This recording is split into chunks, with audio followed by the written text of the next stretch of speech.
The crystal chandelier cast dancing shadows across the mahogany table as I signed the contract that would change everything. TechFlow Dynamics had just agreed to a $47 million acquisition deal, and my digital marketing automation platform was being hailed as the most innovative customer engagement solution in the industry. The irony wasn't lost on me that I was sitting in the same country club ballroom where my sister Vanessa had thrown her engagement party 2 years ago, the night she called me a pathetic loser in front of 50 guests.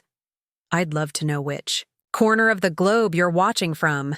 And if this story speaks to you, make sure to subscribe. Tomorrow's video is one you absolutely can't miss.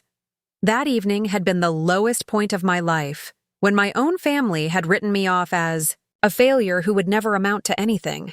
Now, holding this acquisition agreement worth more than most people see in a lifetime, I couldn't help but remember how dramatically wrong they had all been about my potential.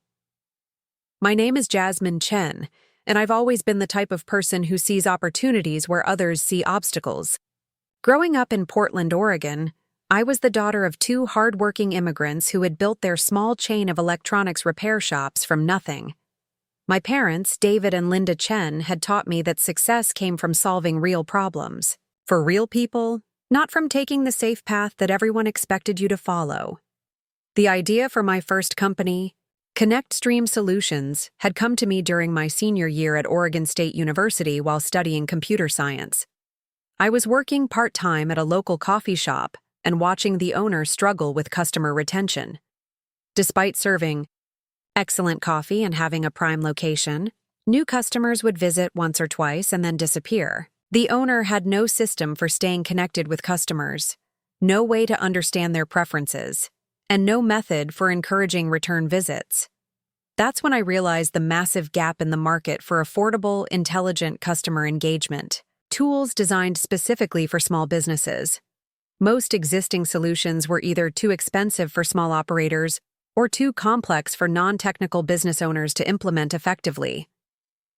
I saw an opportunity to create software that could automatically nurture customer relationships through personalized communication, targeted promotions, and behavioral analytics that actually made sense to regular business owners.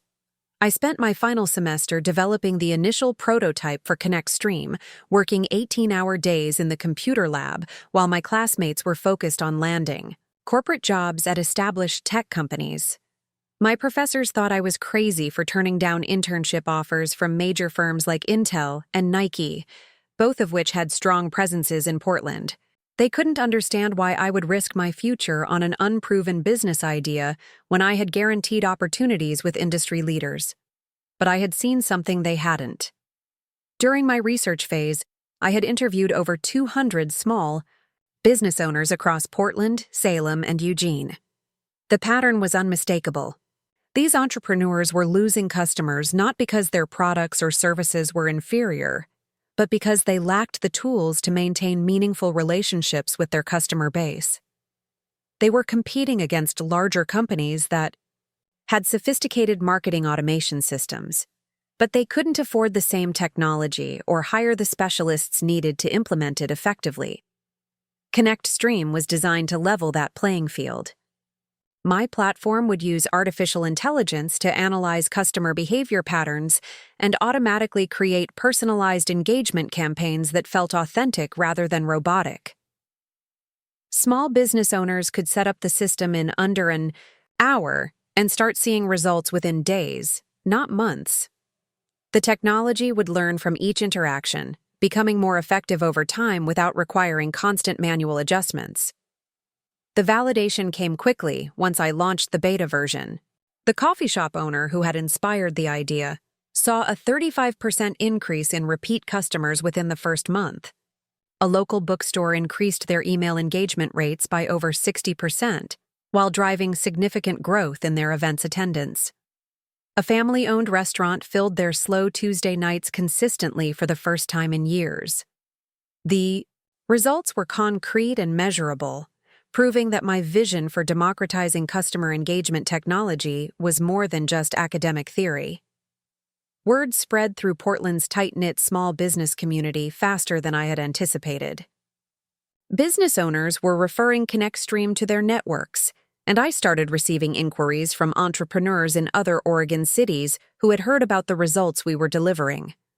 Within 6 months of launch, I had 43 active clients and a waiting list of businesses eager to implement the platform. The early success felt validating in ways I hadn't expected. My family had always been supportive of my academic achievements, but they struggled to understand why I was pursuing entrepreneurship instead of the stable engineering career they had envisioned for me. My sister Vanessa, who was 3 years older and working as a marketing manager for a Fortune 500 consumer goods company in Seattle, had been particularly vocal about her concerns regarding my decision to start a business instead of accepting a traditional job offer. Vanessa represented everything my parents admired about professional success. She had graduated from the University of Washington with a business degree, immediately joined a respected company, and systematically advanced through their management structure. At 28, she was earning a 6-figure salary, living in a downtown Seattle condo, and dating Bradley Morrison, a senior consultant at one of the city's most prestigious management consulting firms. Her career trajectory was predictable, stable, and impressive by conventional standards. My path looked chaotic and risky by comparison. I was operating out of a shared workspace in Portland's Pearl District, living in a modest apartment, and reinvesting every dollar of revenue back into product development and customer acquisition. My income was inconsistent, my schedule was unpredictable, and my future success was far from guaranteed. To outside observers, especially family members, who valued security above all else, my choices looked questionable at best. The tension between our different approaches to career building had been simmering for months when ConnectStream hit its first major growth phase. I was receiving inquiries from businesses in Washington, California, and even some East Coast markets. The platform was clearly resonating with entrepreneurs who needed sophisticated marketing tools, but lacked the resources to hire expensive agencies or purchase enterprise-level software solutions. That's when I made the decision that would ultimately lead to both my greatest failure and my most significant success. Instead of growing slowly and organically, I decided to pursue venture capital funding that would allow rapid expansion across multiple markets simultaneously. I wanted to establish ConnectStream as the dominant platform for small business customer engagement before larger competitors could develop similar solutions. The fundraising process consumed my life for the next 4 months. I pitched to dozens of venture capital firms across the Pacific Northwest and California, refining my presentation and financial projections with each meeting. The interest was encouraging, with several firms expressing genuine enthusiasm for ConnectStream's market potential and early traction metrics. Small business marketing automation represented a multi-billion-dollar opportunity, and we had demonstrated clear product-market fit with measurable results. The breakthrough came when Cascade Ventures, a prominent Seattle-based firm, offered a term sheet for $3.2 million in Series A funding. The investment would allow us to hire additional engineers, expand our sales and marketing efforts, and accelerate product development for enterprise features that larger clients were requesting. The terms were favorable, giving me significant control over strategic direction while providing the resources needed for aggressive growth. I signed the funding agreement on a rainy Thursday morning in Cascade's downtown Seattle offices, feeling more confident about ConnectStream's future than I had since starting the company. The investment validated everything I had believed about the market opportunity and our solution's potential impact. More importantly, it provided concrete evidence that my decision to pursue entrepreneurship instead of traditional employment had been justified. My family's reaction to the funding news was mixed, but generally positive. My parents were proud that their daughter had attracted investment from sophisticated financial professionals, even if they didn't fully understand what venture capital meant or how the process worked. Vanessa's response was more complicated, reflecting her ongoing skepticism about entrepreneurship, while acknowledging that raising millions of dollars represented a significant achievement.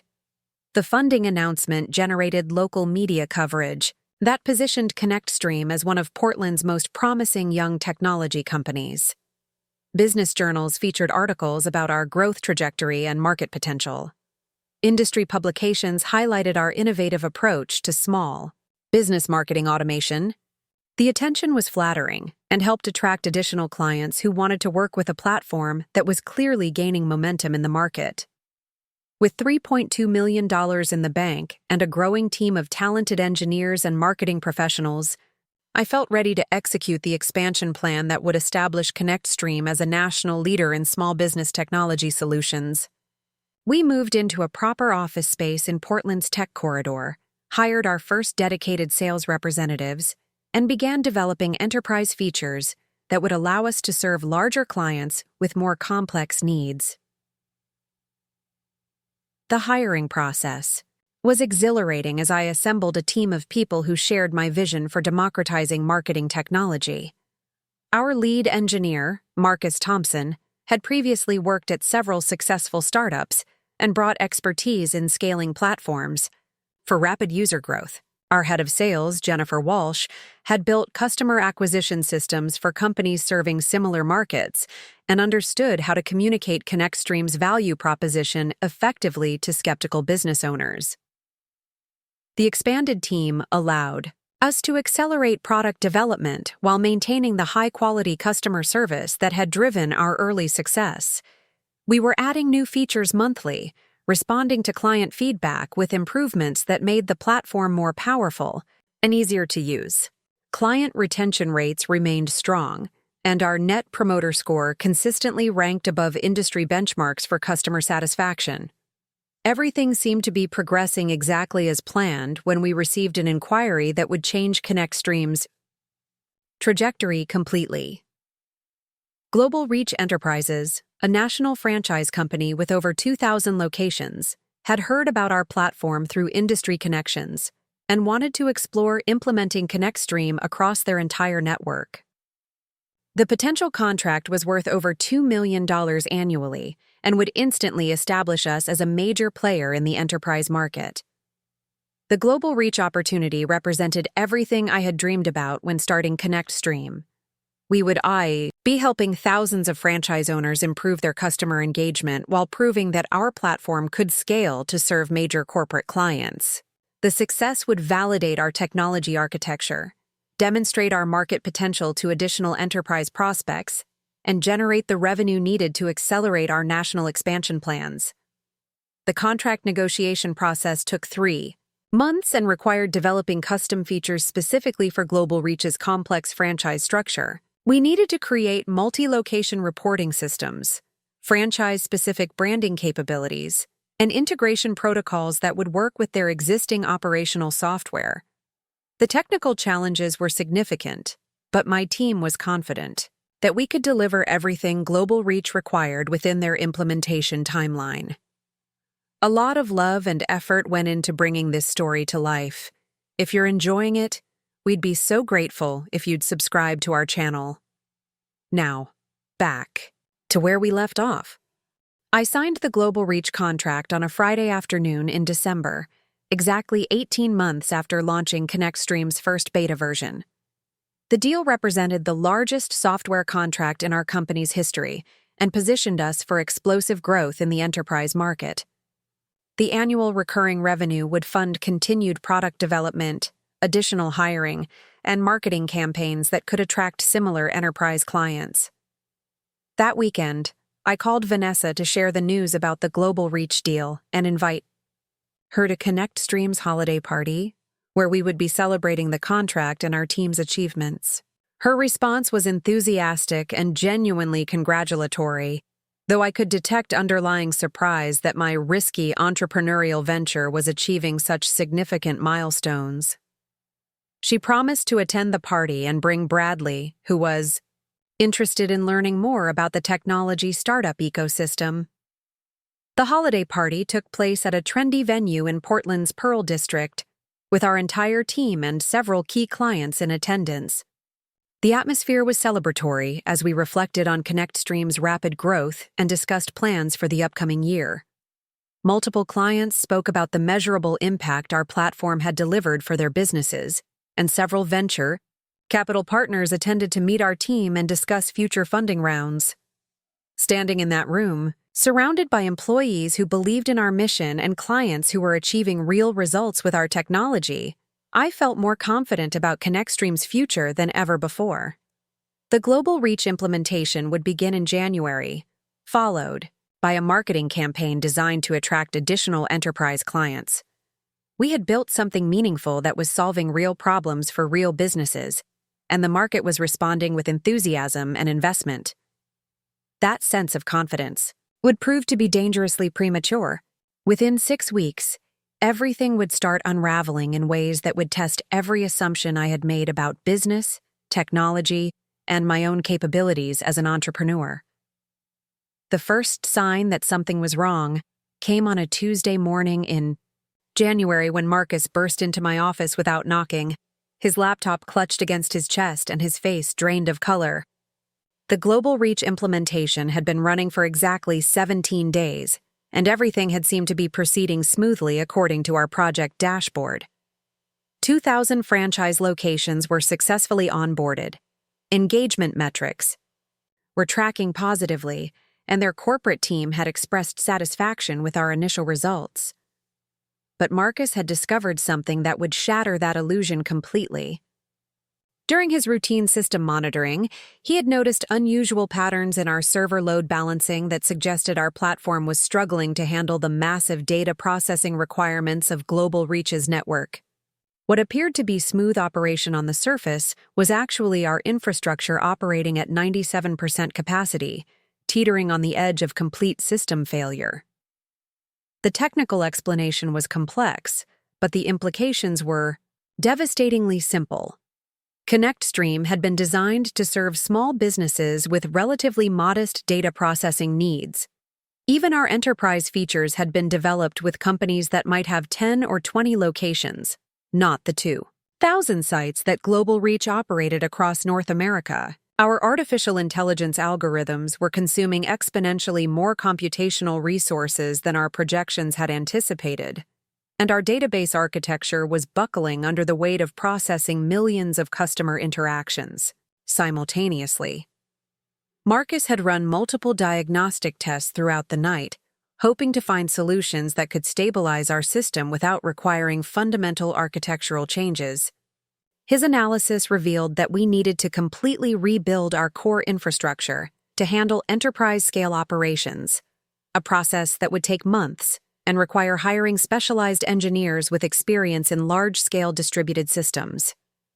The alternative was watching our platform crash spectacularly, taking Global Reach's entire customer engagement system down with it. The financial implications were even more terrifying than the technical challenges. Rebuilding ConnectStream's infrastructure would require immediate investment of at least $1.8 million, money we didn't have and couldn't access quickly enough to prevent system failure. Our Series A funding was committed to planned expansion, activities, product development, and operational expenses that were already locked in for the next 18 months. Redirecting those resources would mean abandoning our growth plans and potentially laying off team members we had just hired. Worse still, if ConnectStream's platform failed while serving Global Reach, we would face breach of contract penalties that could bankrupt the company. The agreement included specific uptime guarantees and performance metrics that we were already struggling to maintain. A major system failure would trigger penalty clauses worth several $1 million, far exceeding our available cash reserves and potentially destroying our reputation in the enterprise market permanently. I spent the next 3 days in emergency meetings with our technical team, trying to identify short-term solutions that could buy us time to address the fundamental infrastructure problems. Jennifer suggested reducing the complexity of Global Reach's implementation, scaling back features that were consuming the most computational resources. Marcus proposed implementing temporary load balancing measures that might stabilize the system for a few weeks while we explored longer-term fixes. None of these solutions addressed the core problem. ConnectStream had been built on architectural assumptions that proved inadequate for true enterprise scale, and no amount of optimization could overcome those fundamental limitations. We needed months of engineering work and millions of dollars in additional funding to deliver what we had promised Global Reach, resources that were simply not available within the timeframe required.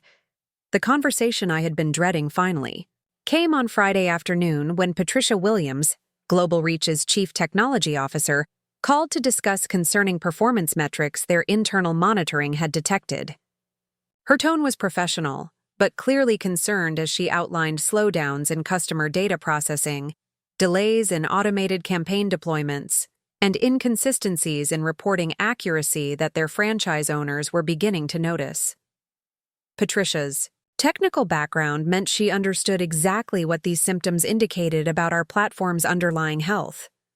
She had seen similar patterns at previous companies when software vendors had oversold their capabilities and were struggling to deliver promised functionality. Her questions were precise and unforgiving, focusing on our infrastructure capacity, scalability roadmap, and contingency plans for maintaining service levels during peak usage periods. I tried to project confidence while explaining our optimization efforts and timeline for resolving the performance issues, but Patricia's responses made clear that she wasn't convinced by our explanations. Global Reach had committed their entire franchise network to ConnectStream based on our assurances about enterprise readiness, and they couldn't accept degraded performance that affected their relationships with franchise owners and customers. The call ended with Patricia requesting a detailed technical assessment and remediation plan within 72 hours, along with specific guarantees about service level improvements. The implicit message was unmistakable. Fix the problems immediately or face contract termination and associated penalties that would destroy ConnectStream's financial future. That weekend became the longest of my professional life as I worked with Marcus and our engineering team to develop a response that could satisfy Global Reach while acknowledging the reality of our technical limitations. We explored every possible solution, from partnering with cloud infrastructure specialists to implement hybrid architectures that could distribute processing load across multiple systems. The most promising option involved migrating ConnectStream to Amazon Web Services enterprise infrastructure, which could provide the computational resources needed to serve Global Reach effectively. However, the migration would take at least 6 weeks to complete and cost over $400,000 in setup fees and monthly usage charges. More critically, the process would require temporarily suspending service to all clients while we rebuilt core systems, a disruption that could drive away our existing customer base.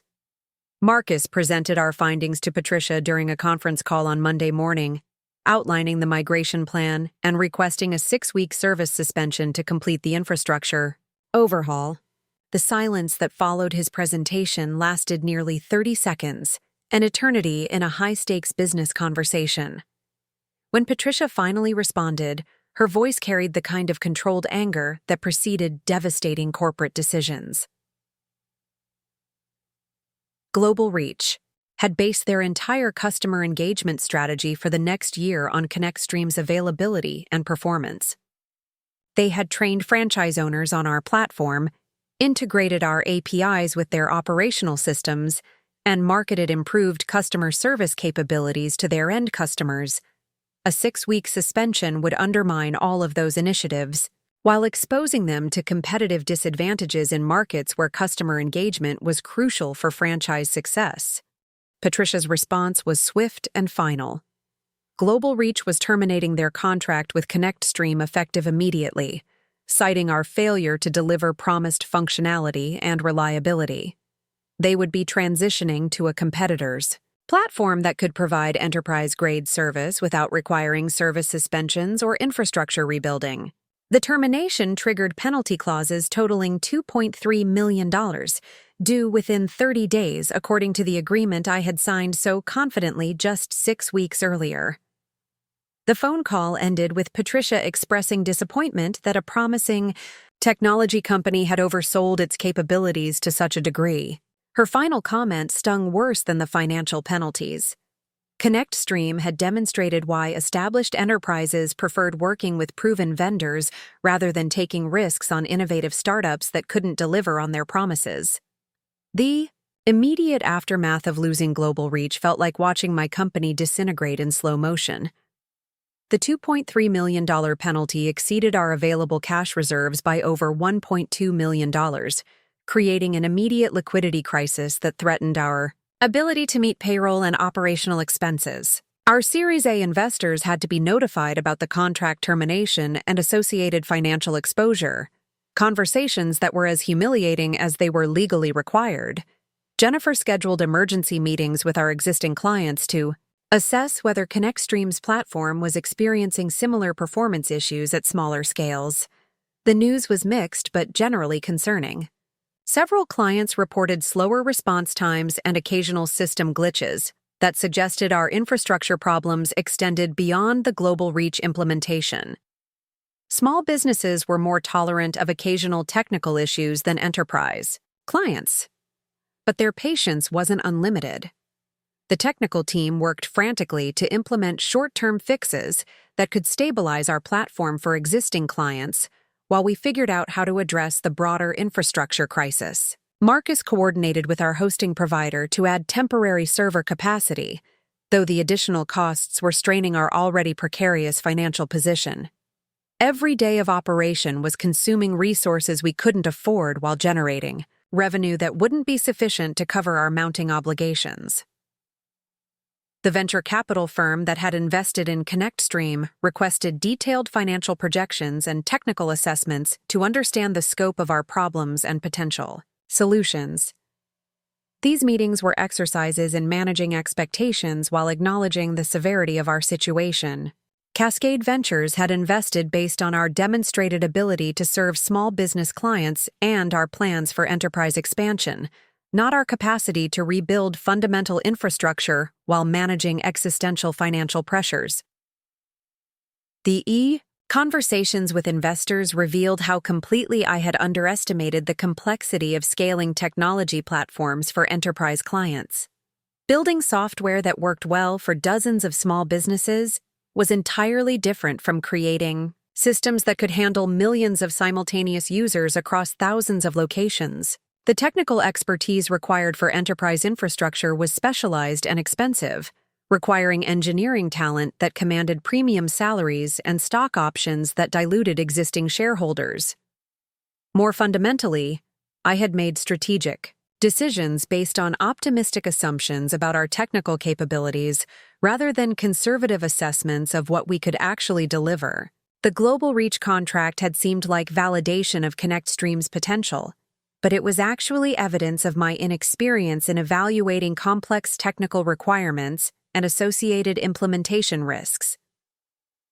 The financial pressure intensified when our hosting provider demanded immediate payment for the additional server capacity we had been using to maintain system stability. The emergency infrastructure costs were consuming our remaining cash reserves faster than I had anticipated, creating a timeline where ConnectStream would be unable to meet basic operational expenses within weeks rather than months. Marcus suggested implementing dramatic cost reduction measures, including laying off non-essential staff and suspending all product development activities that weren't directly related to infrastructure stabilization. Jennifer proposed renegotiating payment terms with existing clients to accelerate cash flow while we addressed our technical problems. Both approaches would buy time, but couldn't solve the fundamental issue that ConnectStream needed millions of dollars in additional funding to become the enterprise-ready platform we had promised investors and clients.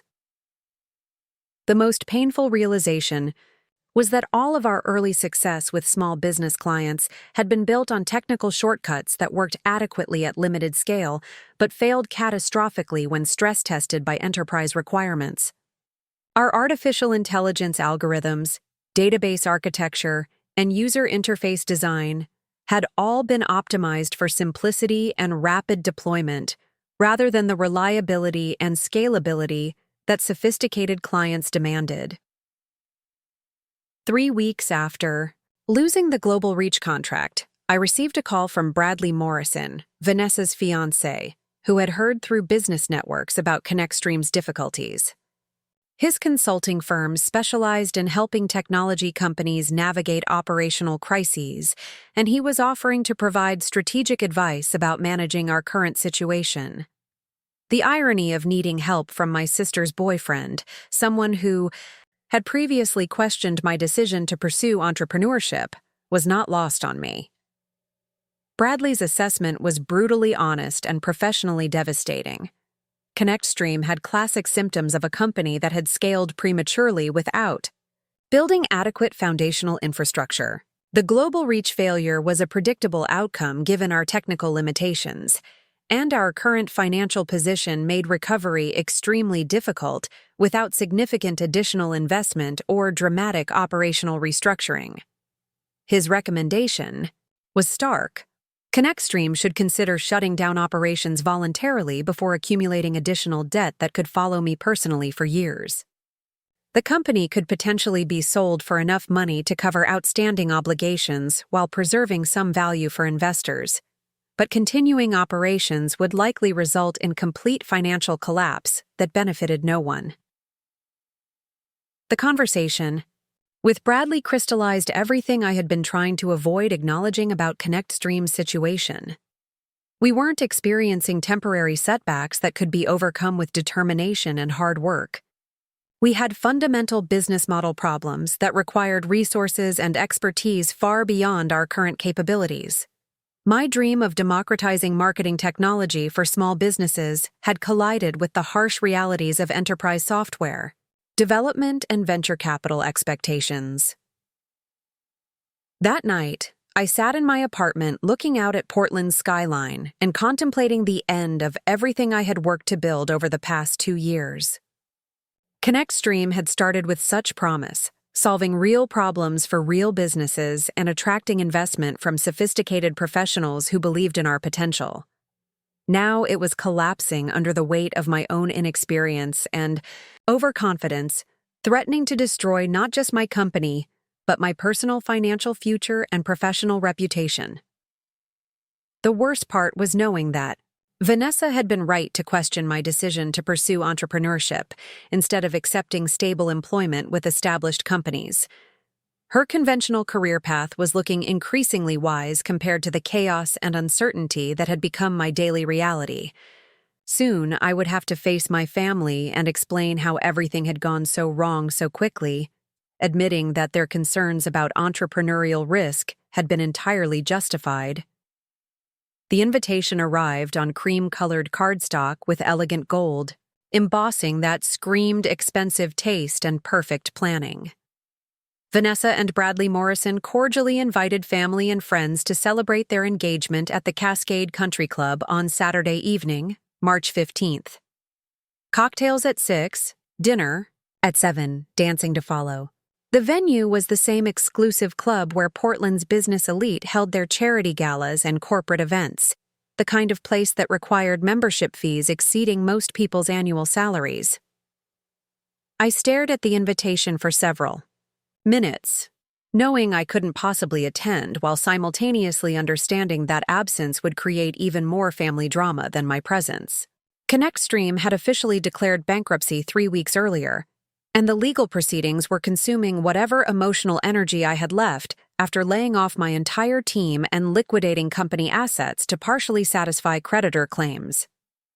The $2.3 million penalty from Global Reach had triggered a cascade of financial obligations that made personal bankruptcy a distinct possibility.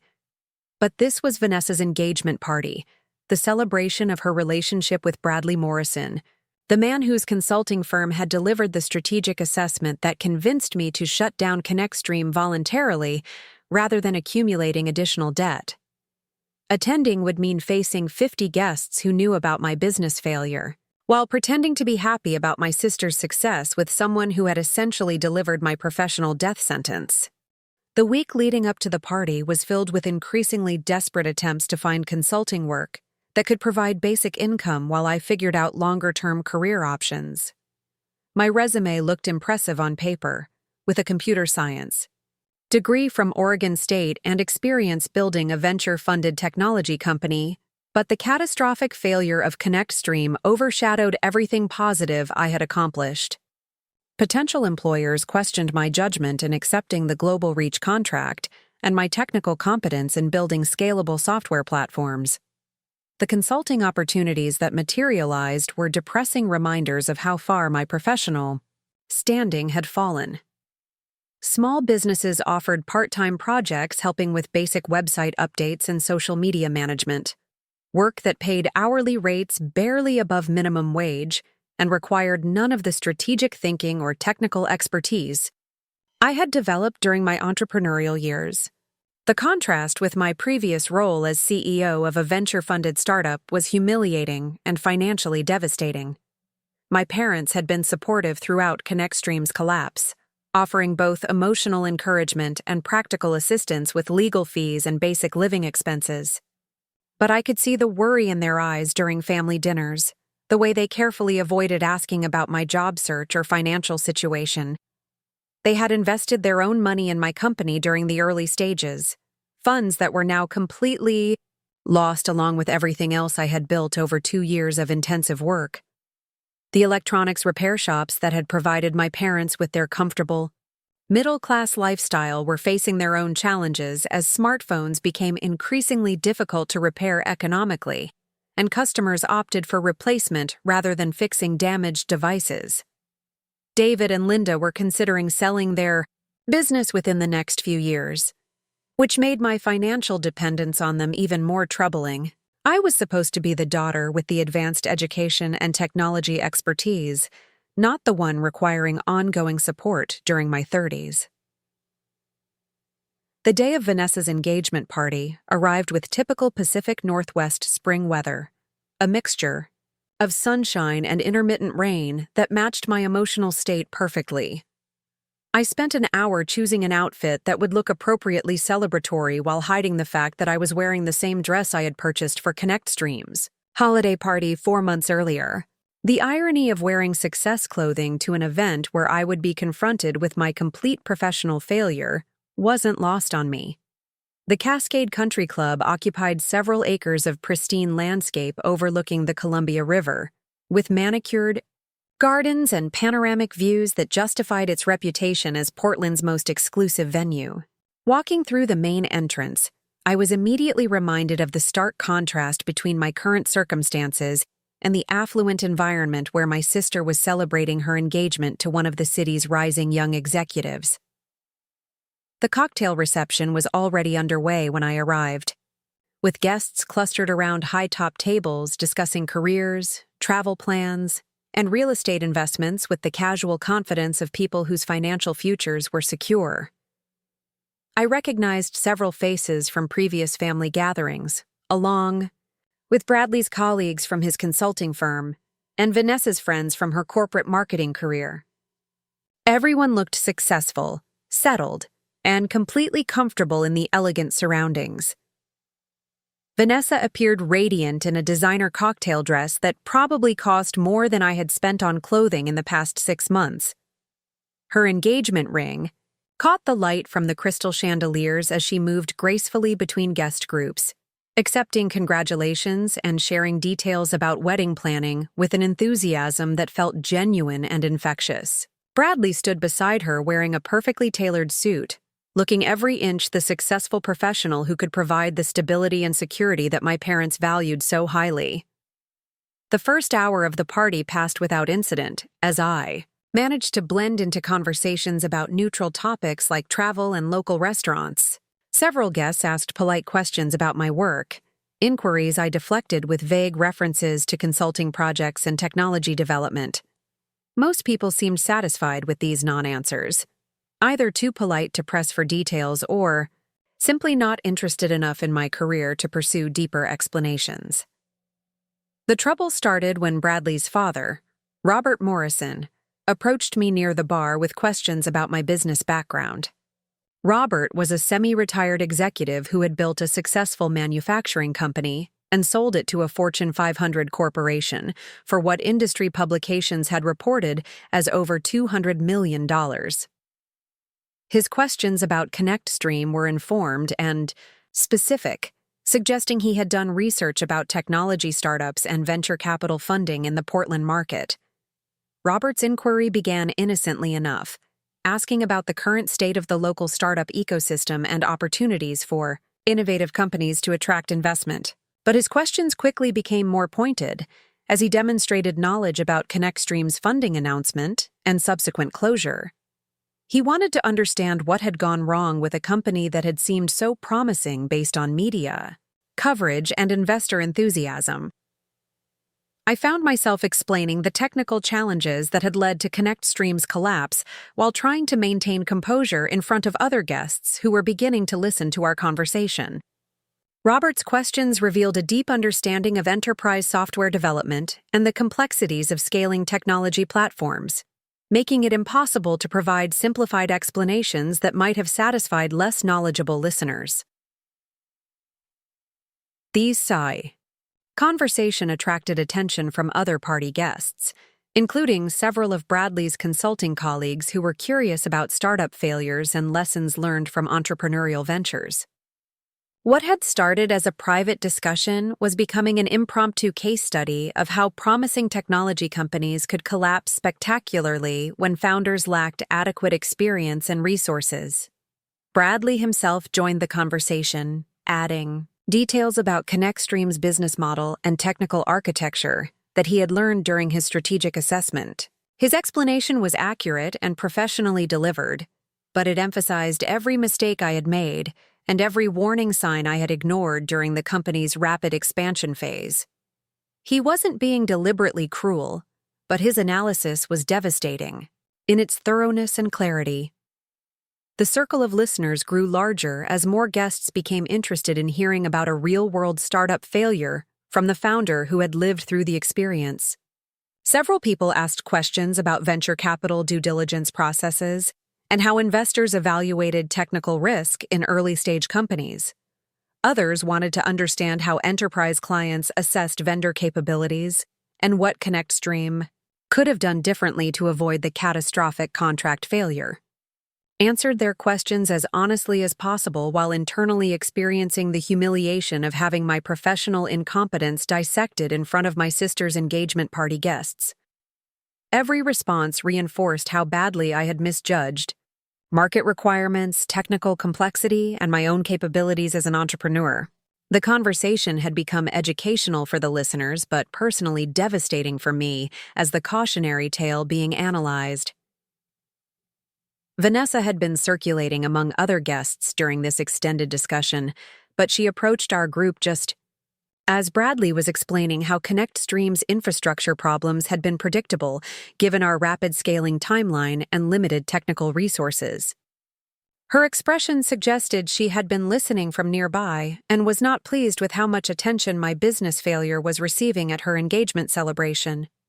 The moment that would haunt me for months came when Vanessa interrupted Bradley's technical explanation with a comment that silenced the entire group. She looked directly at me with an expression mixing frustration, embarrassment, and something approaching disgust, before delivering her verdict on my entrepreneurial career and current situation. You know what, Jasmine? I'm tired of watching. You make excuses for being a complete failure at everything you try to do. First, you waste 4 years in college studying something completely impractical. Then you turn down perfectly good job offers to start some ridiculous company that anyone with business sense could have told you would never work. Now you're standing at my engagement party explaining to my fiancé's father how you managed to lose millions of dollars and destroy a business that real investors trusted you with. The silence that followed was absolute and suffocating. 50 guests had stopped their conversations to stare at the sisters having what was clearly a very personal and very public confrontation. I could feel the collective discomfort as people realized they were witnessing family drama that belonged in private rather than at an elegant social celebration. But Vanessa wasn't finished. Her voice carried across the ballroom as she continued her assessment of my character and prospects, each word carefully chosen for maximum impact. The truth is that you're nothing but a pathetic loser who has never accomplished anything meaningful in your entire life. You waste everyone's time and money chasing fantasies that any rational person would recognize as impossible.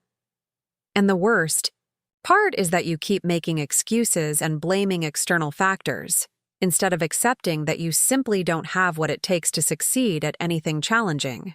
The room remained frozen as Vanessa delivered her final judgment, the words echoing off the marble floors and crystal fixtures of the country club ballroom. You're 31 years old, living off our parents' charity, with no job, no prospects, and no realistic plan for supporting yourself like a functional adult. At what point are you going to stop pretending that you're some kind of visionary entrepreneur and accept that you're just a failure who needs to find a regular job like everyone else? The devastating assessment hung in the air like smoke from an explosion, impossible to ignore or pretend hadn't happened. I stood there feeling exposed and humiliated in front of people I barely knew. My sister's words confirming every doubt I had harbored about my capabilities and every fear I had suppressed about my future prospects. Robert Morrison cleared his throat diplomatically and began discussing wedding venue recommendations with Bradley, clearly trying to redirect conversation away from the family conflict he had inadvertently triggered. Other guests slowly resumed their conversations, though the energy in the room had shifted dramatically from celebration to uncomfortable tension. I spent the remaining hour of the cocktail reception hiding in the ladies' room and then standing, alone on the club's outdoor terrace, watching the Columbia River flow past while replaying Vanessa's words and trying to process the complete destruction of my relationship with my sister. The engagement party continued inside with dinner service and toasts celebrating the happy couple. But I had become a reminder of failure and family dysfunction that didn't belong in their perfect evening. The drive home from the country club was the longest 20 minutes of my life, Vanessa's words replaying in an endless loop that reinforced every insecurity I had developed about my worth as a person and my potential for future success. She had called me a pathetic loser in front of 50 people, including successful business professionals who would remember her assessment long after they forgot my name. That night, alone in my apartment with the engagement party gift I had never presented still sitting wrapped on my kitchen counter, I finally acknowledged that maybe Vanessa was right about everything. Maybe I was a failure who had wasted years pursuing unrealistic dreams instead of building a stable career like a responsible adult. Maybe it was time to stop pretending I could be an entrepreneur and start accepting the limitations that everyone else could see clearly. The morning after Vanessa's engagement party, I woke up at 11:30 to 17 missed calls from my mother and a text message that simply read, "We need to talk." The social media aftermath had already begun, with several party guests posting photos on Instagram and Facebook that captured the elegant venue, happy couple, and celebration atmosphere. Conspicuously absent from every image was any trace of the sister who had been publicly humiliated in front of Portland's young professional elite. Linda's voice was carefully controlled when I finally returned her call, but I could hear the strain beneath her diplomatic tone. Word of Vanessa's outburst had reached our parents within hours, carried by well-meaning relatives who attended the party and felt compelled to share their concern about family dynamics. My mother wanted to meet for lunch to discuss what had happened and how we might repair the relationship between her daughters before the situation caused permanent damage. The restaurant she chose was a quiet cafe in southeast Portland, far from the business district where we might encounter people who had witnessed the previous evening's confrontation. Linda arrived precisely on time, wearing the worried expression she had perfected during ConnectStream's collapse, her hands already wrapped around a coffee cup when I approached her corner table. Her opening question cut straight to the heart of everything I had been trying to avoid confronting since leaving the country club. "Jasmine, I need you to help me understand what's really going on with you and your sister. Vanessa called this morning crying about things she said last night, but she also seems genuinely concerned that you're not handling your business problems as well as you've been telling us." The conversation that followed was one of the most difficult of my adult life, as I finally admitted to my mother the full extent of my financial and emotional struggles since ConnectStream's bankruptcy. The consulting work I had claimed to be pursuing was sporadic and poorly paid. The optimistic updates I had provided about potential opportunities were mostly fabrications designed to avoid worrying my parents. The truth was that I was barely covering basic living expenses and had no realistic plan for rebuilding my career or financial stability. Linda listened without judgment as I explained how the entrepreneurial path I had chosen with such confidence was beginning to feel like a series of increasingly expensive mistakes. The technical skills I had developed were valuable in specific contexts, but my experience as a failed startup founder was actually hindering my ability to find stable employment. With established companies, hiring managers questioned my commitment to traditional roles and worried that I would leave for another entrepreneurial venture as soon as the opportunity arose. More fundamentally, Vanessa's assessment of my character and capabilities was forcing me to confront doubts I had been suppressing since ConnectStream's collapse. Maybe I really wasn't cut out for the entrepreneurial life I had imagined for myself. Maybe the conventional career path that my sister had chosen was actually the more intelligent approach for someone with my limitations and circumstances. My mother's response was characteristically thoughtful and supportive, but I could see the concern in her eyes as she processed how badly I was struggling both financially and emotionally.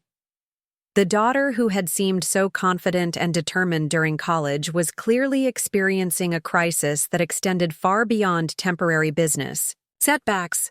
Linda offered practical support while encouraging me to consider professional counseling to address the depression and anxiety that were obviously affecting my judgment and motivation.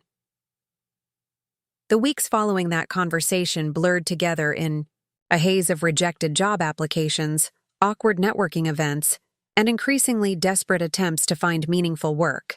The technology industry in Portland was thriving, but my reputation as a founder who had spectacularly mismanaged venture capital funding made me toxic to most startup opportunities.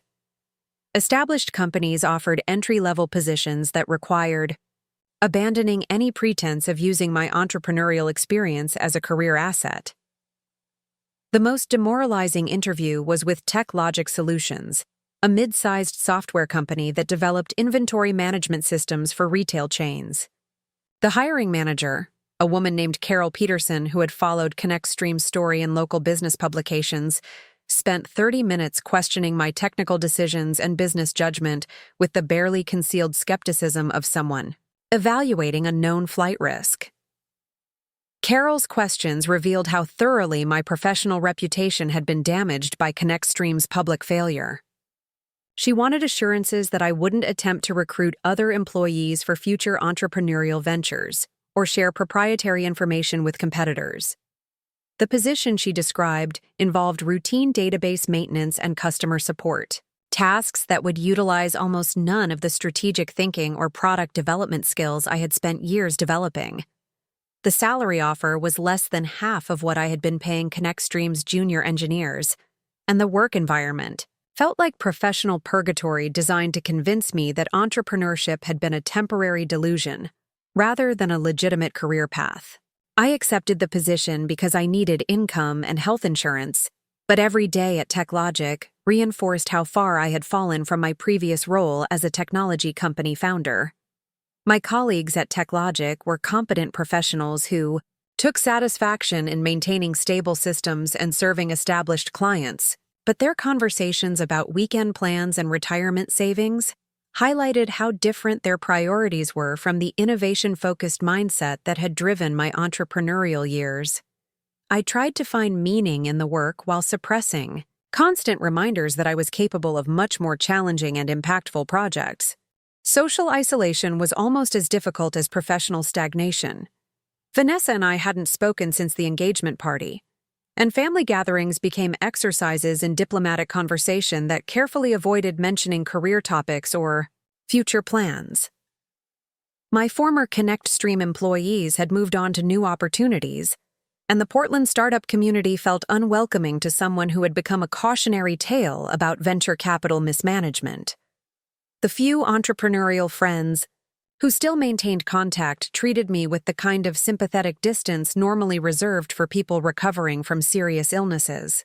They were careful not to discuss their own projects or successes in ways that might remind me of what I had lost, but their obvious discomfort made social interactions feel like elaborate performances rather than genuine connections. The worst part was recognizing how much my self-confidence had been eroded by months of rejection and professional humiliation. The person who had once convinced sophisticated investors to fund an unproven technology platform now struggled to project competence during interviews for routine technical positions. Vanessa's words at the engagement party had crystallized doubts that were affecting every aspect of my self-perception and decision-making. 3 months into my employment at TechLogic, I received an invitation that felt like salt in an open wound.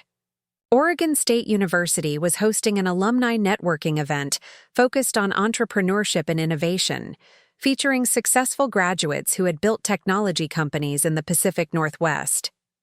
My name was on the invitation list because of ConnectStream's early media coverage, but attending would mean facing former classmates who had heard about my spectacular business failure. I decided to attend the event anyway, partly from curiosity about what successful entrepreneurs were, building and partly from masochistic desire to confront how completely my career had diverged from my original ambitions. The venue was a trendy downtown Portland hotel, with startup founders, venture capitalists, and technology executives mingling in an environment that felt familiar and foreign simultaneously. The conversations I overheard reinforced how vibrant and dynamic the local technology ecosystem had become while I was struggling with basic employment challenges. Companies were raising funding rounds, launching innovative products, and expanding into new markets with the kind of confidence and momentum I remembered from ConnectStream's early days. Several attendees recognized me and asked polite questions about my current projects. Inquiries I deflected with vague references to consulting work and strategic planning. The keynote speaker was Amanda Roberts, who had graduated from Oregon State 3 years ahead of me and built a cybersecurity company that was recently acquired by Microsoft for over $300 million. Her presentation about perseverance through setbacks and the importance of learning from failure felt like a personal rebuke to my current state of professional surrender and emotional defeat. Amanda's story included multiple business failures, funding rejections, and technical setbacks that would have destroyed most entrepreneurs' confidence and motivation. But she had treated each setback as education rather than evidence of inadequacy, using failures to develop stronger strategies and more resilient business models.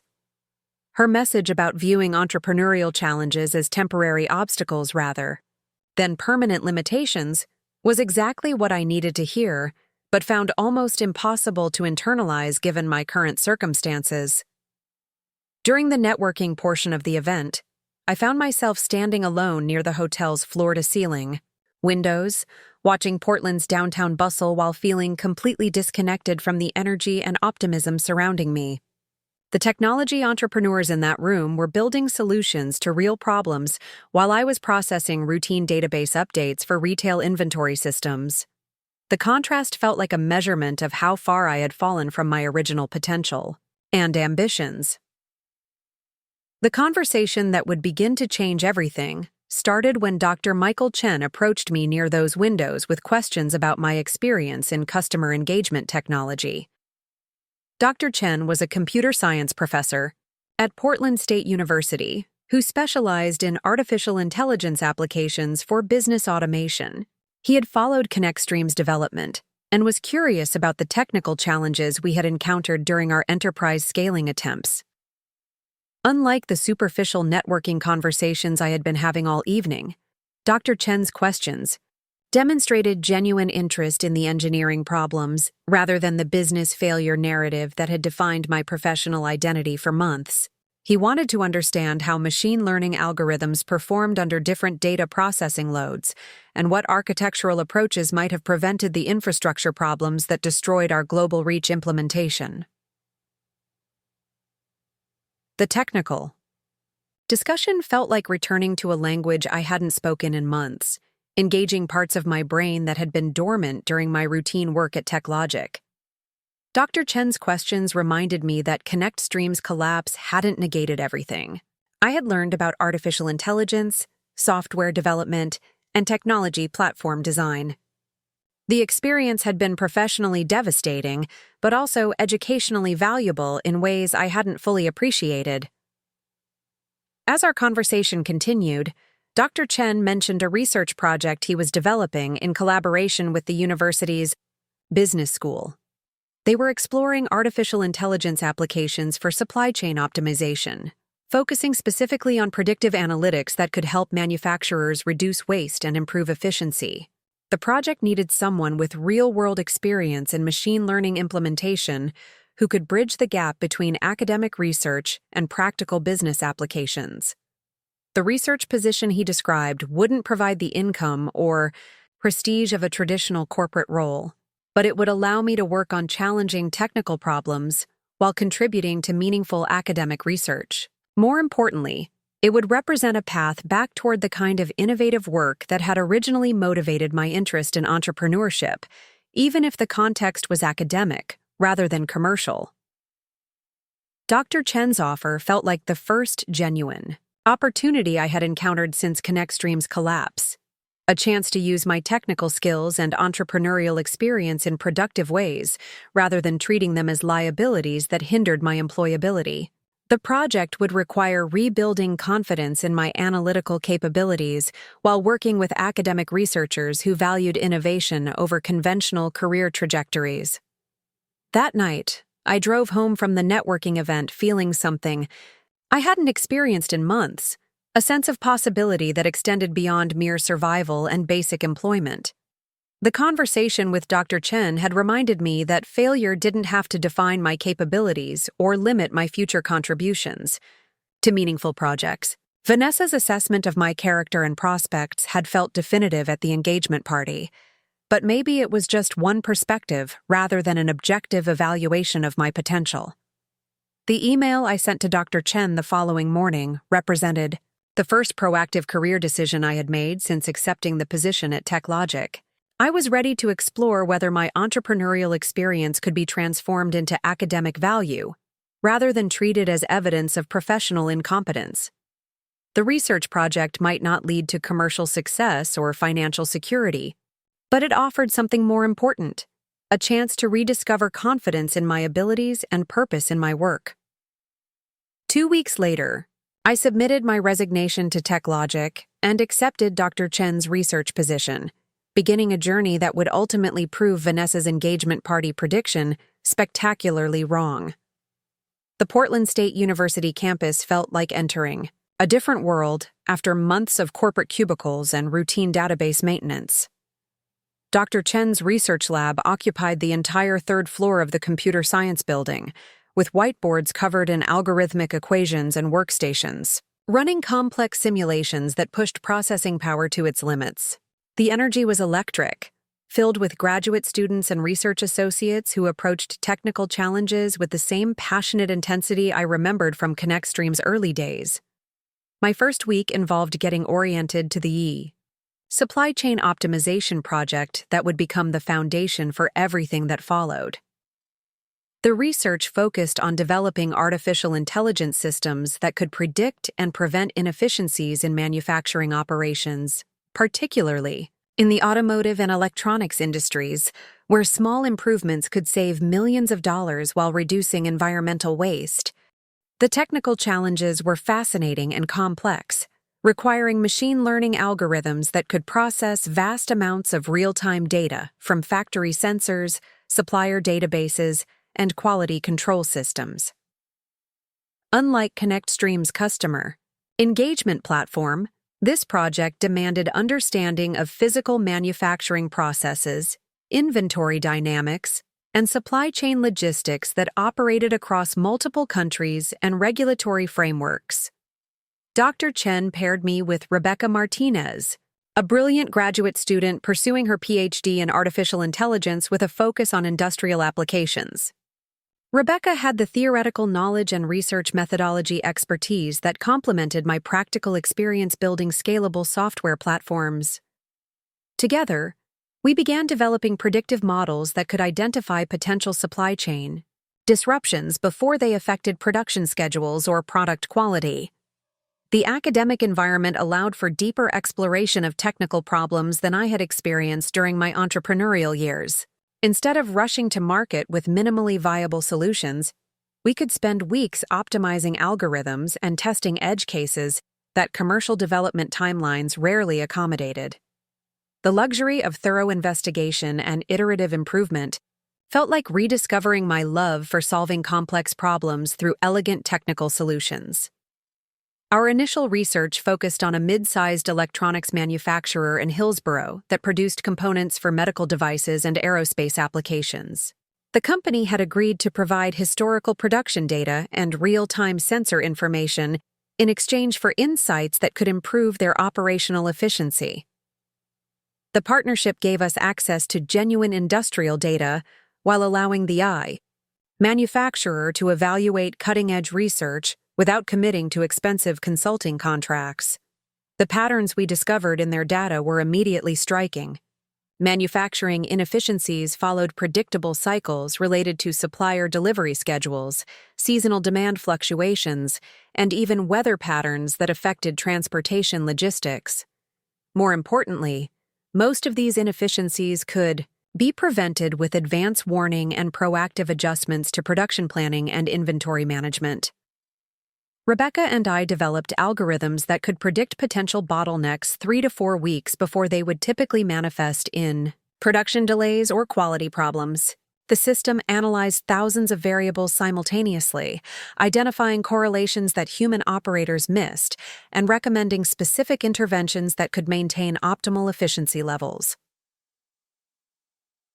The breakthrough came during our 4th month of research when we applied our predictive models to a specific supply chain crisis that had cost the electronics manufacturer over $800,000 in lost production and expedited shipping fees. Our analysis showed that the crisis could have been entirely prevented with algorithmic predictions that identified the supplier reliability issues 3 weeks before they affected production schedules.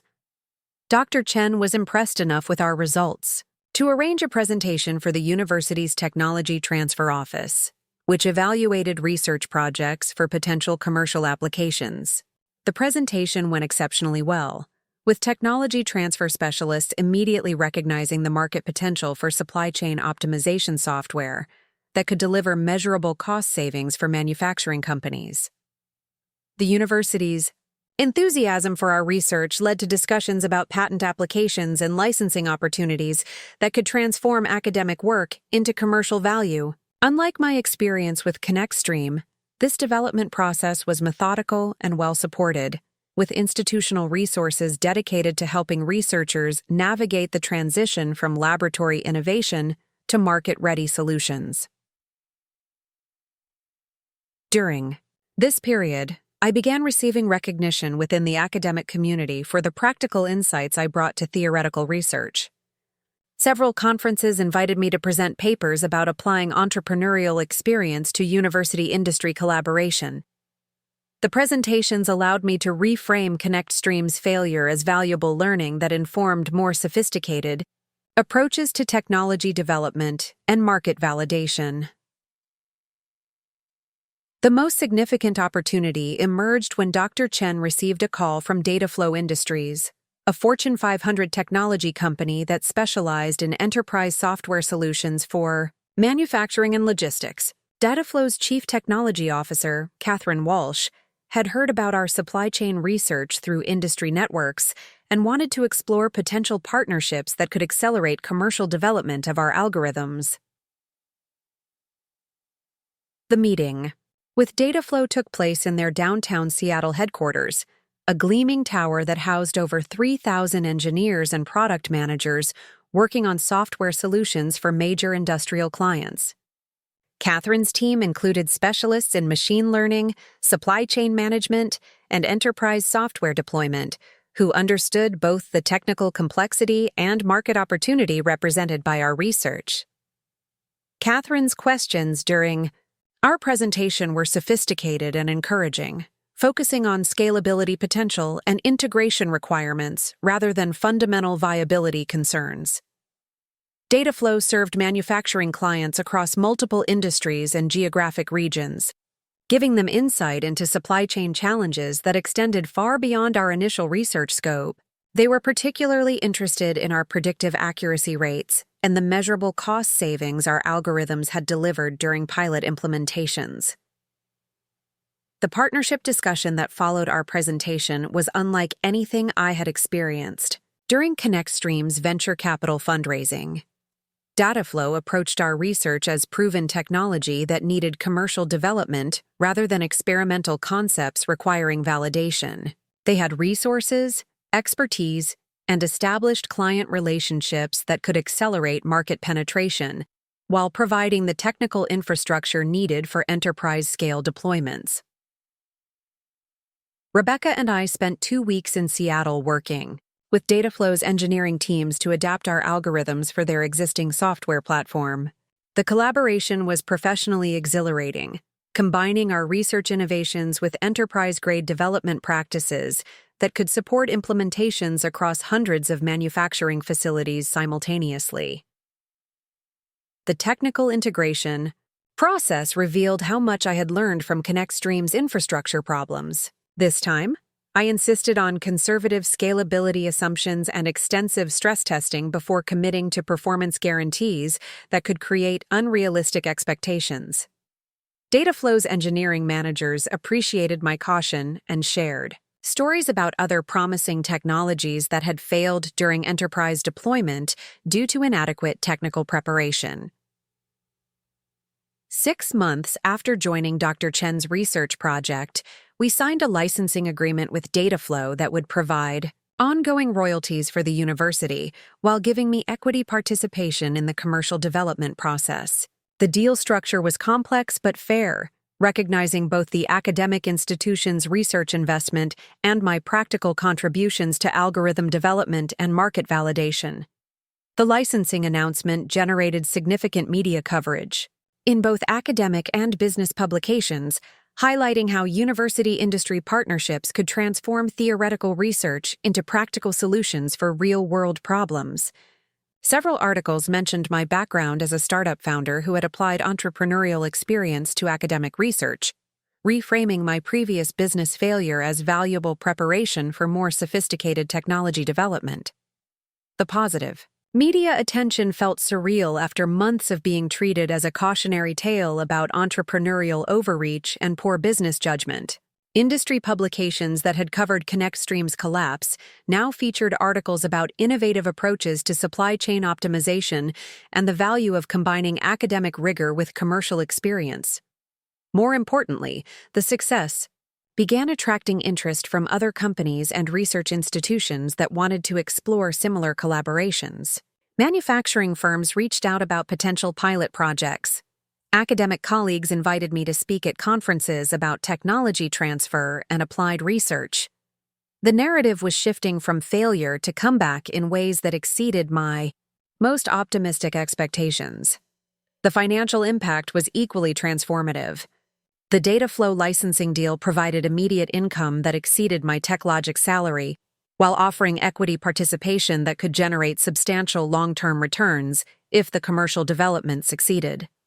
For the first time since ConnectStream's bankruptcy, I could afford to live independently without relying on family support or emergency consulting projects. Dr. Chen offered me a permanent research position that would allow continued work on supply chain optimization, while exploring additional applications for predictive analytics in manufacturing environments. The role provided academic stability, while maintaining connections to commercial development that could lead to future entrepreneurial opportunities. The personal transformation was even more significant than the professional recognition. Working on challenging technical problems with brilliant colleagues had restored confidence in my analytical capabilities and strategic thinking. The depression and self-doubt that had consumed me after Vanessa's engagement party were being replaced by enthusiasm for innovation and optimism about future possibilities. Rebecca became not just a research partner, but a genuine friend who understood my entrepreneurial background without treating it as either a liability or a curiosity. Our collaboration demonstrated that academic and commercial perspectives could complement each other productively when combined with mutual respect and shared commitment to technical excellence. The university environment also provided opportunities to mentor undergraduate students who were interested in entrepreneurship and technology development. Teaching others about startup challenges and opportunities helped me process my own experiences while contributing to the next generation of innovators who might avoid some of the mistakes that had destroyed ConnectStream. 8 months after accepting Dr. Chen's research position, I received an invitation that felt like symbolic vindication of everything I had rebuilt since my professional collapse. The Portland Business Journal wanted to feature me in an article about local entrepreneurs who had successfully transitioned between startup and academic careers, highlighting the data flow partnership as an example of innovative approaches to technology commercialization. The interview process was entirely different from the defensive conversations I had endured during ConnectStream's bankruptcy proceedings. This time, journalists were interested in my insights about research methodology, university-industry collaboration, and the value of applying entrepreneurial experience to academic projects. The questions focused on lessons learned and future opportunities rather than dwelling on past failures and missed opportunities. The article, when published, positioned me as a thought leader in technology transfer and applied research rather than a failed entrepreneur who had found refuge in academia. The narrative emphasized how setbacks could accelerate learning and improve subsequent decision-making when approached with appropriate humility and determination to address underlying weaknesses. More significantly, the article attracted attention from other entrepreneurs who were struggling with business failures and considering career transitions. Several reached out to share their own stories and seek advice about rebuilding professional credibility after high-profile setbacks. These conversations reminded me that my experience, while personally devastating, was not uncommon in the startup ecosystem where failure was often a prerequisite for eventual success. The data flow partnership continued expanding as their initial implementations delivered measurable results for manufacturing clients across multiple industries. Our algorithms were preventing supply chain disruptions, reducing inventory costs, and improving production efficiency in ways that generated substantial savings while positioning Dataflow as an innovation leader in enterprise software solutions. Catherine. Walsh invited me to join Dataflow's advisory board, a role that would provide ongoing equity participation while allowing continued academic research and teaching responsibilities. The position represented exactly the kind of hybrid career that could combine my entrepreneurial instincts with the technical depth and methodical approach I had developed through university collaboration. Standing in my new Portland State office, overlooking the city skyline, I reflected on the journey that had brought me from Vanessa's engagement party humiliation to recognition as an innovative researcher and technology advisor. The transformation seemed almost impossible to comprehend, but it had been built through consistent effort, intellectual honesty about my previous mistakes, and determination to prove that failure could become the foundation for greater achievement. The phone call that would complete my vindication was still months away, but the foundation had been established through work that combined academic rigor with commercial insight. Vanessa's assessment of my character and capabilities was being systematically disproven through measurable achievements that extended far beyond anything I had accomplished during ConnectStream's brief existence. The call that would change everything came on a Thursday morning in October, exactly 18 months after I had joined Dr. Chen's research team. I was reviewing performance metrics from Dataflow's latest client implementations when my phone rang with a number I didn't recognize. The voice on the other end belonged to Thomas Richardson, managing partner at Apex Ventures, one of Silicon Valley's most prestigious venture capital firms, with a portfolio that included some of the world's most successful technology companies. Thomas had been following the supply chain optimization market and was particularly impressed by the results Dataflow was achieving with our licensed algorithms. Their manufacturing clients were reporting cost savings that exceeded industry benchmarks while achieving operational improvements that competitors couldn't match. More importantly, for Apex's investment thesis, the technology was creating sustainable, competitive advantages that were difficult for other software providers to replicate.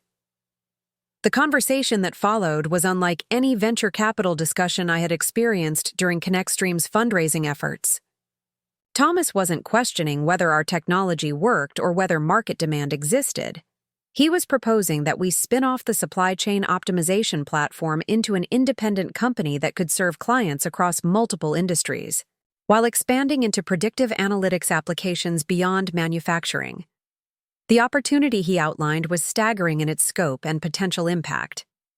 Apex would provide $15 million in Series A funding to establish OptiFlow Analytics as a standalone company, with additional capital available for subsequent rounds based on growth milestones and market penetration targets. The valuation would position OptiFlow as one of the most valuable early-stage companies in the Pacific Northwest, while providing equity distributions that could make everyone involved financially independent. But Thomas's most intriguing proposal involved bringing in a co-founder with complementary expertise in enterprise sales and business development. He had identified someone whose background in scaling technology companies could accelerate OptiFlow's growth, while providing the operational experience needed to avoid the mistakes that typically destroyed promising startups during rapid expansion phases. The co-founder candidate was Harrison Pike, former vice president of sales at 3 successful enterprise software companies, who had recently completed a consulting engagement helping Dataflow optimize their go-to-market strategy. Harrison had worked closely with Catherine Walsh's team during the integration of our algorithms and had been impressed by both the technology's performance and the market opportunity it represented. I had encountered Harrison briefly during several Dataflow meetings, but our interactions had been limited to technical discussions about client requirements and implementation challenges. He was clearly intelligent and experienced, but I was naturally cautious about entering another partnership after ConnectStream's catastrophic failure had taught me expensive lessons about due diligence and complementary skill assessment. Thomas arranged a series of meetings where Harrison and I could explore potential collaboration, while Apex conducted detailed due diligence on both the technology platform and market opportunity. The meetings took place in Apex's Sand Hill Road offices, surrounded by conference rooms where partners were evaluating dozens of other investment opportunities with equally ambitious founders and equally promising technologies. Harrison's presentation about OptiFlow's commercial potential was comprehensive and convincing, demonstrating deep understanding of enterprise software markets and the specific challenges facing companies that needed supply chain optimization solutions. His analysis included detailed competitive assessments, customer acquisition strategies, and revenue projections that reflected both optimism about our technology's advantages and realism about implementation timelines and market development requirements. More importantly, Harrison's questions about my technical background and entrepreneurial experience revealed someone who had researched ConnectStream's history without treating it as disqualifying evidence of poor judgment or inadequate capabilities. He understood that startup failures often provided education that couldn't be acquired through conventional career paths, and he was interested in applying those lessons to OptiFlow's development rather than avoiding risks that had previously caused problems. The chemistry between us felt natural and productive, with complementary perspectives that could address different aspects of building a successful technology company. Harrison's enterprise sales expertise could accelerate customer acquisition, while my technical background ensured product development remained aligned with client needs and market requirements. Neither of us would be dependent on the other's capabilities, but our combined skills could create competitive advantages that individual efforts couldn't achieve. Apex's due diligence process was thorough and professional, involving technical assessments, market analysis, and reference checks that validated both our algorithm's performance and the broader opportunity for predictive analytics in manufacturing environments. The partners were particularly impressed by client retention rates and expansion revenue that demonstrated sustainable business model fundamentals rather than temporary market enthusiasm. 3 weeks after Thomas's initial call, we signed term sheets that would establish OptiFlow Analytics as an independent company with $15 million in Series A funding and additional capital commitments contingent on achieving specific growth milestones. The valuation exceeded $40 million pre-money, reflecting Apex's confidence in both our technology platform and management team's ability to execute against ambitious expansion plans. The announcement of OptiFlow's funding generated immediate attention from industry publications and business media that positioned us as one of the most promising enterprise software startups in the Pacific Northwest. The coverage emphasized how academic research could be transformed into commercial value through strategic partnerships and experienced leadership, highlighting our collaboration with Portland State University and Dataflow as a model for technology transfer and innovation development. Harrison and I spent the following month establishing OptiFlow's corporate infrastructure while beginning the hiring process for key technical and sales positions. We leased office space in Portland's Pearl District, the same neighborhood where I had previously worked in shared co-working spaces during ConnectStream's early stages. The symbolic significance wasn't lost on me as I signed lease agreements for a proper headquarters that could accommodate the team we planned to build. The hiring process revealed how dramatically my professional reputation had improved since joining Dr. Chen's research project. Engineers and product managers who had previously viewed my startup failure as evidence of poor technical judgment now considered my experience valuable preparation for understanding enterprise software challenges and avoiding common scaling, problems that destroyed promising companies during growth phases.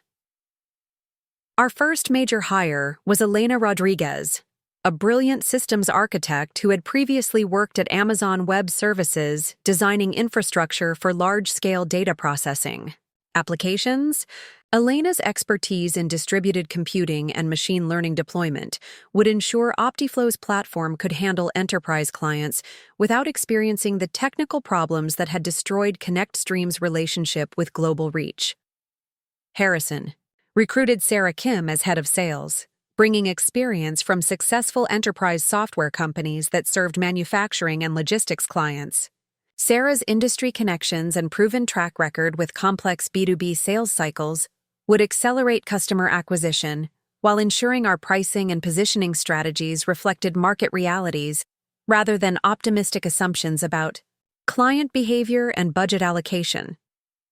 The team we assembled over the following 3 months combined technical excellence with commercial experience in ways that addressed every weakness I had identified in ConnectStream's organizational structure. Each hire was carefully evaluated, not just for individual capabilities, but for how their expertise complemented existing team members and contributed to collective problem-solving effectiveness. Our first major client was Pacific Manufacturing Corp., a diversified industrial company with facilities across the western United States that produced components for aerospace, automotive, and construction industries. Pacific's operations were complex enough to stress test our algorithms while providing reference client credibility that could attract additional enterprise customers who required proven performance before committing to new software implementations. The Pacific implementation took 4 months and required customizing our platform for multiple product lines, regulatory environments, and operational requirements that extended far beyond our previous experience with single-facility manufacturers. The technical challenges were significant, but our expanded engineering team had the expertise needed to deliver solutions that met Pacific's demanding performance specifications. The results exceeded everyone's expectations, including Pacific's internal projections for operational improvement. Our algorithms reduced supply chain inefficiencies by 47%, while improving production planning accuracy and inventory management across their entire network. More importantly, the cost savings were substantial enough to justify expanding OptiFlow's implementation to additional facilities and product lines within Pacific's organization. Pacific's success story became our primary case study for attracting additional enterprise clients who needed proof that supply chain optimization could deliver measurable results at scale. The reference generated inquiries from manufacturing companies across multiple industries, creating sales pipeline momentum that validated Apex's investment thesis and market opportunity assessment. Within 6 months of launching OptiFlow, we had signed contracts with 8 enterprise clients representing over $4 million in annual recurring revenue. The growth trajectory positioned us for Series B funding discussions while demonstrating that our technology platform could scale successfully without experiencing the infrastructure problems that had plagued ConnectStream during its brief enterprise expansion. The media attention intensified as OptiFlow's success story attracted coverage from national business publications that positioned us as representative of innovative approaches to manufacturing efficiency and predictive analytics. Forbes featured an article about how artificial intelligence was transforming supply chain management, with OptiFlow highlighted as a leading example of practical AI applications that delivered concrete business value rather than experimental technology demonstrations. Harrison and I were invited to speak at industry conferences about entrepreneurship, technology commercialization, and lessons learned from previous startup experiences. The speaking opportunities provided platforms for sharing insights about building sustainable technology companies while establishing thought leadership credibility that attracted additional clients and partnership opportunities. The personal transformation during this period was as significant as OptiFlow's commercial success. Working with a competent co-founder and experienced team had restored my confidence in collaborative leadership, while demonstrating that my entrepreneurial instincts could be channeled productively when combined with appropriate expertise and systematic execution discipline. The financial impact was equally transformative, with OptiFlow's valuation growth creating equity positions that exceeded anything I had achieved during ConnectStream's brief existence.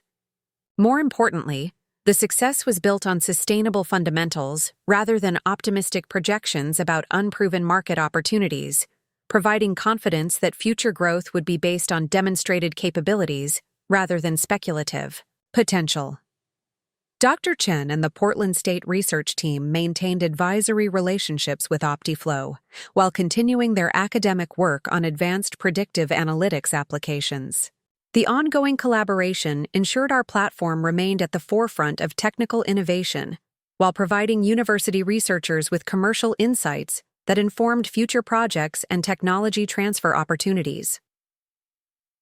Rebecca completed her PhD and joined OptiFlow as Director of Advanced Research, leading development of next-generation algorithms that could expand our platform beyond supply chain optimization into broader operational intelligence applications for enterprise clients. Her academic background combined with practical implementation experience positioned our research and development efforts for continued innovation leadership in rapidly evolving markets. The most meaningful recognition came when the Pacific Northwest Technology Awards selected OptiFlow as Startup of the Year, acknowledging both our commercial success and broader impact on regional innovation ecosystem development. The award ceremony took place at the same downtown Portland hotel, where I had attended the alumni networking event that led to meeting Dr. Chen, creating another symbolic connection between my lowest professional point and current achievements. Standing on that stage, accepting recognition for building one of the region's most promising technology companies, I reflected on the journey that had brought me from Vanessa's engagement party, humiliation to entrepreneurial vindication that exceeded my most ambitious expectations. The transformation seemed almost impossible to comprehend, but it had been built through systematic effort, intellectual honesty about previous mistakes, and determination to prove that failure could become the foundation for greater achievement. Turi. Phone call that would complete my vindication was just weeks away, triggered by news that would force Vanessa to confront how spectacularly wrong her assessment of my character and capabilities had been. But the foundation for that moment had been established through work that combined technical innovation with commercial execution and sustainable business model development. The invitation arrived on the same cream-colored cardstock with identical, gold embossing. But this time, the elegant script announced Vanessa and Bradley Morrison's wedding celebration at the Cascade Country Club. 2 years had passed since the engagement party that had become the lowest point of my personal and professional life, and everything about my circumstances had transformed in ways that felt almost surreal when I held the wedding invitation in my OptiFlow Analytics corner office, overlooking Portland's downtown skyline. The timing couldn't have been more perfect, or more poetic. Just 3 days before Vanessa's wedding, TechCrunch had published a feature article about OptiFlow's meteoric rise and our upcoming Series B funding round that would value the company at over $200 million. The article positioned us as one of the most successful enterprise software startups in the Pacific Northwest, while highlighting how predictive analytics was revolutionizing manufacturing efficiency across multiple industries. Harrison and I had spent the morning in final negotiations with Sequoia Capital, the legendary Silicon Valley venture firm that was leading our $35 million Series B round. The investment would accelerate our expansion into international markets while funding development of artificial intelligence applications that could extend beyond supply chain optimization into comprehensive operational intelligence platforms for enterprise clients.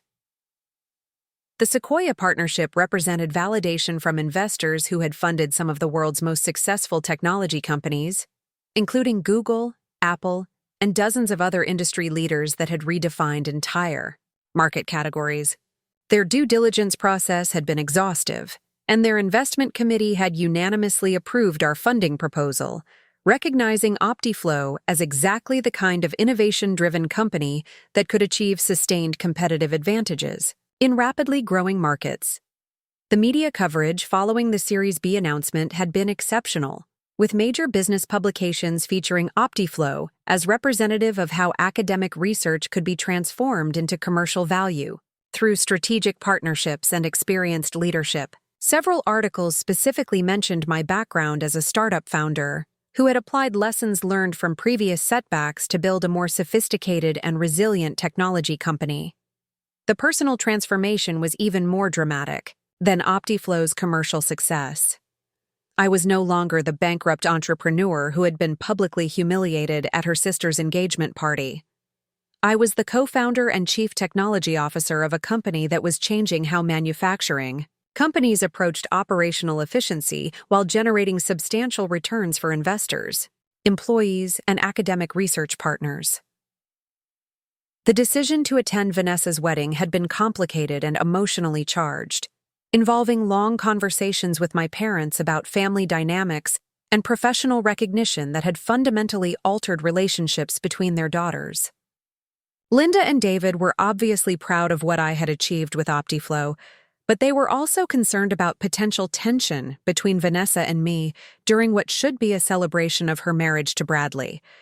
We hadn't spoken directly since the engagement party, though our parents had provided updates about career developments and life changes that affected both of us. Vanessa had been promoted to senior marketing director at her Fortune 500 company, while Bradley had made partner at his consulting firm, achieving exactly the kind of conventional professional success that our parents had always admired and encouraged.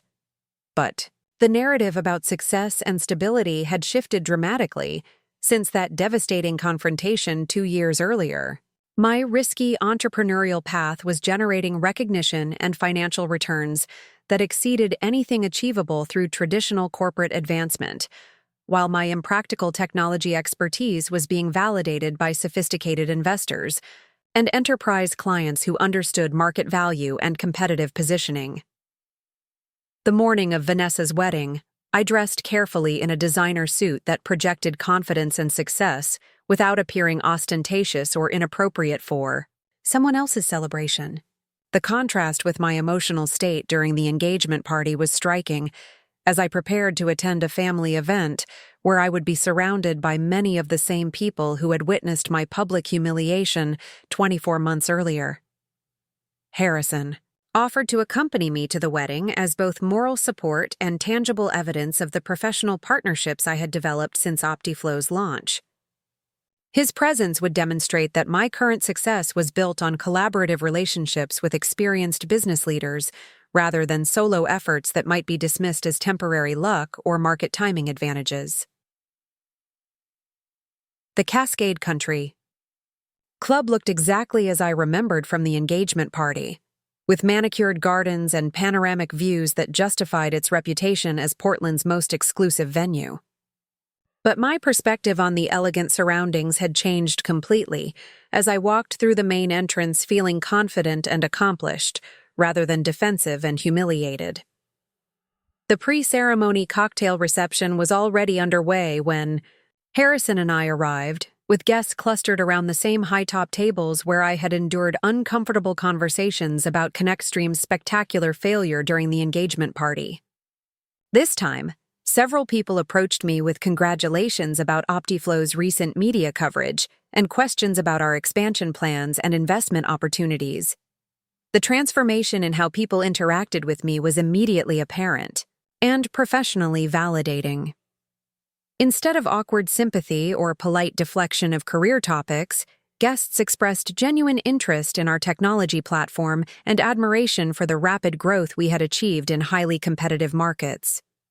Several attendees mentioned reading about OptiFlow in business publications or hearing about our innovations through industry networks. Robert Morrison, Bradley's father who had inadvertently triggered the engagement party confrontation with his pointed questions about ConnectStream's failure, approached Harrison and me near the bar with enthusiasm that felt completely different from our previous interaction. His questions about OptiFlow's development were informed and encouraging, reflecting research he had clearly conducted about our platform and market position. The conversation that followed demonstrated how thoroughly my professional reputation had been rehabilitated since joining Dr. Chen's research team and launching OptiFlow with Harrison's partnership.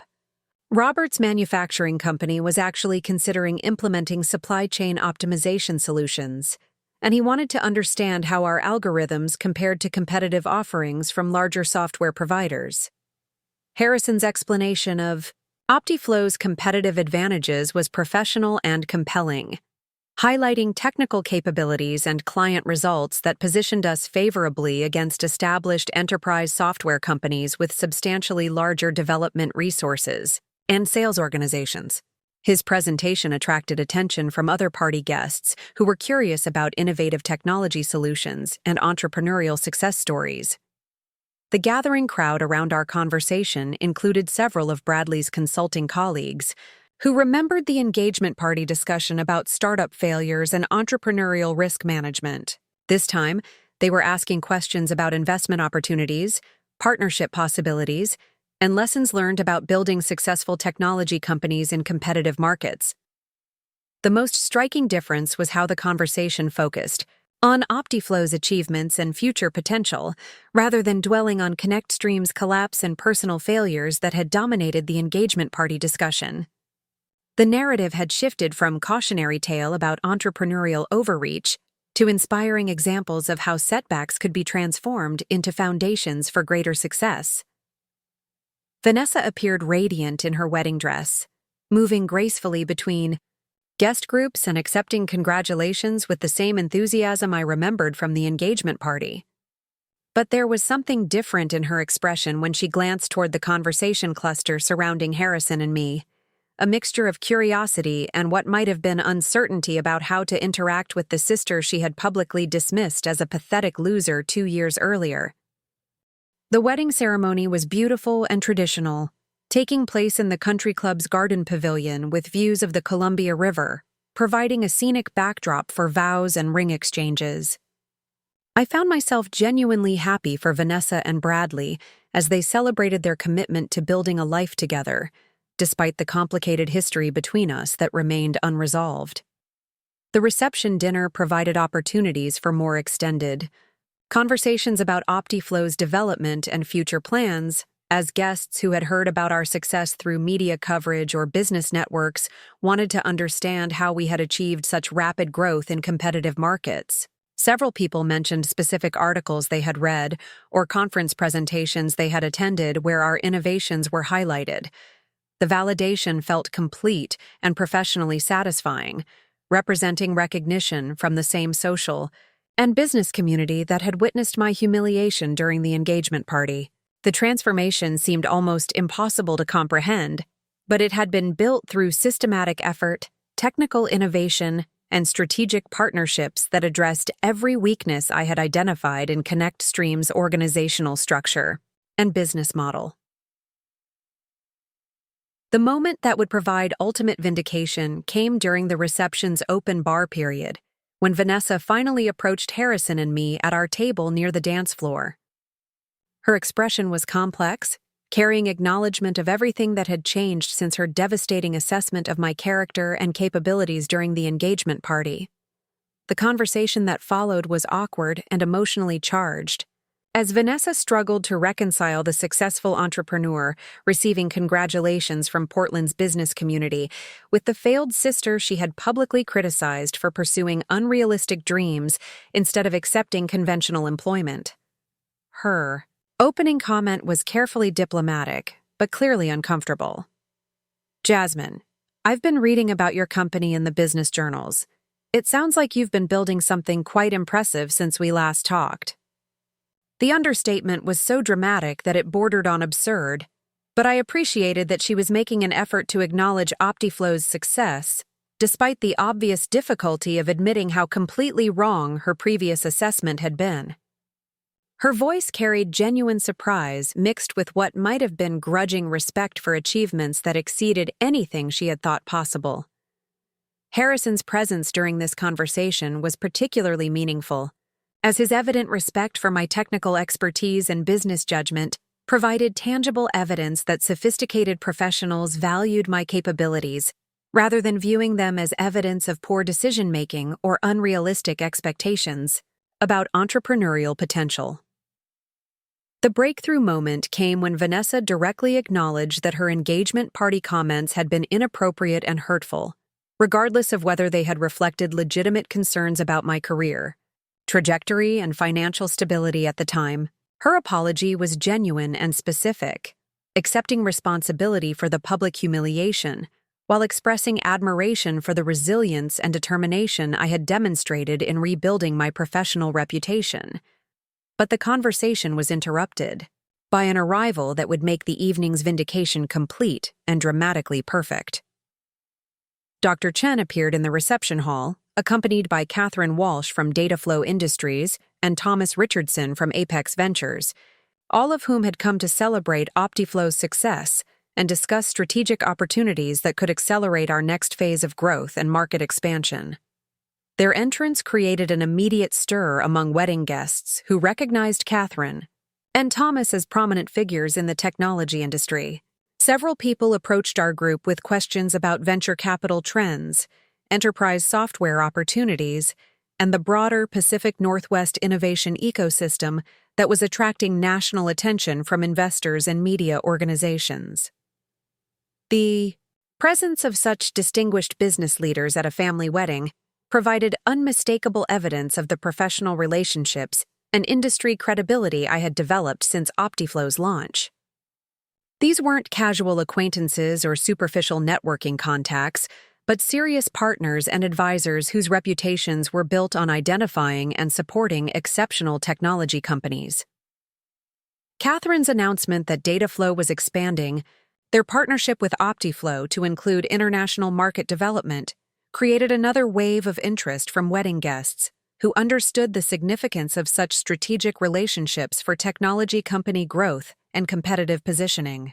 The collaboration would accelerate our expansion into European and Asian markets while providing access to enterprise clients that could generate substantial revenue growth. Thomas's casual mention of Sequoia Capital's investment and OptiFlow's upcoming international expansion plans generated the kind of awed silence that accompanies recognition of extraordinary business achievement. Several guests asked detailed questions about venture capital processes and valuation methodologies, treating me as an expert rather than someone who needed explanation about basic business concepts. The transformation was complete and undeniable. The sister who had been dismissed as a pathetic loser was now being treated as a successful entrepreneur whose insights were valued by sophisticated investors and enterprise clients. The narrative had shifted from failure to vindication in ways that exceeded my most optimistic expectations about professional recovery and personal validation.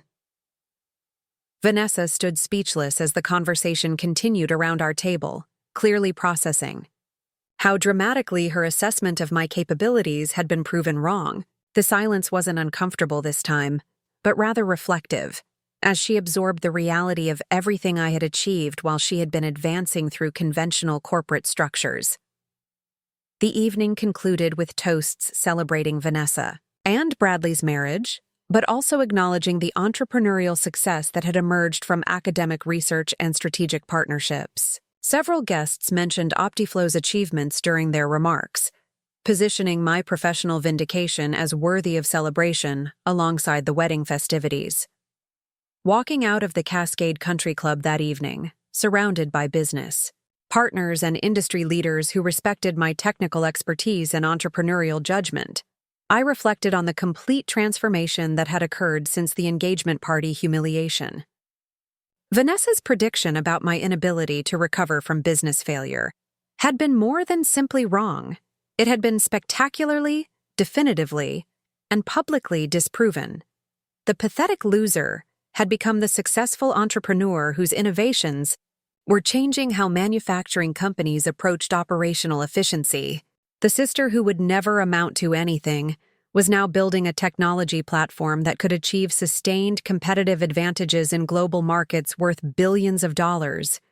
But perhaps most importantly, the failure that had seemed so devastating had actually been essential education for building something far more significant and sustainable than anything I had previously imagined possible. Sometimes the harshest critics provide the greatest motivation for proving that limitations exist only in the minds of people who lack the determination to overcome them. Looking for more? We've got 2 amazing stories ready for you right on screen. If this one touched you, these are absolutely worth your time. Click to watch them now. And hey, subscribe and hit that bell to never miss our latest uploads.